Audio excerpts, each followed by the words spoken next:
Over 500 businesses affected by the collapse of the Francis Scott Key Bridge in Baltimore last week have already applied for long-term, low-interest loans to help cover their costs, the Small Business Administration told Forbes on Thursday. One of the Biden administration's first efforts to aid the thousands of workers and businesses left stranded as the port remains closed. 15,000. That's how many workers have been impacted by the bridge collapse, Guzman said on Thursday.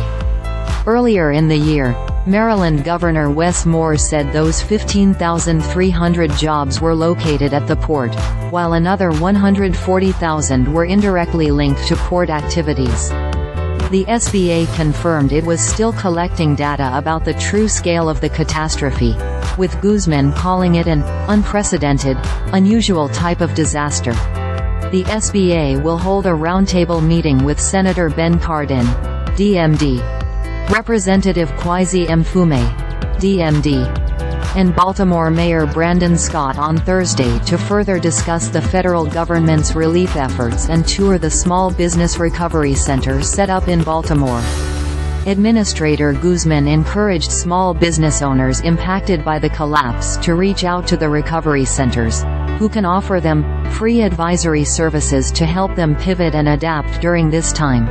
The Francis Scott Key Bridge, which spanned the Patapsco River in Maryland, collapsed on Tuesday, March 26 after a pier was struck by the MV Dali, a massive Singapore-flagged cargo ship leaving the Port of Baltimore and bound for Sri Lanka.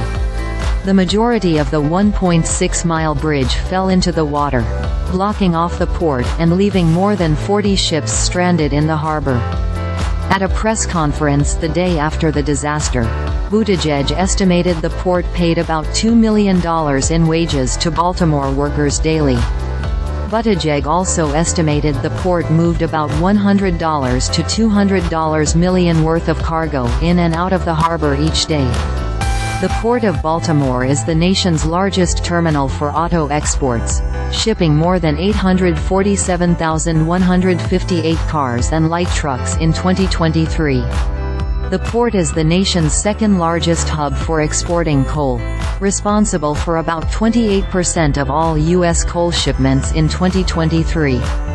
The day after the Key Bridge collapsed, the Biden administration promised to move heaven and earth to clear the debris in the Patapsco River, reopen the port, address supply chain issues connected to the port's closure and eventually rebuild the Key Bridge.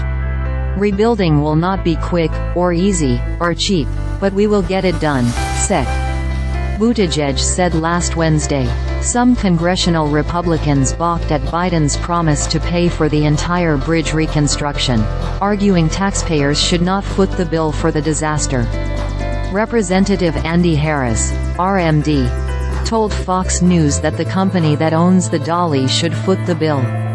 I think American taxpayers would kind of wish that he had the response he had after the East Palestine disaster, which is to call for the companies responsible to pay for the damages, Harris said.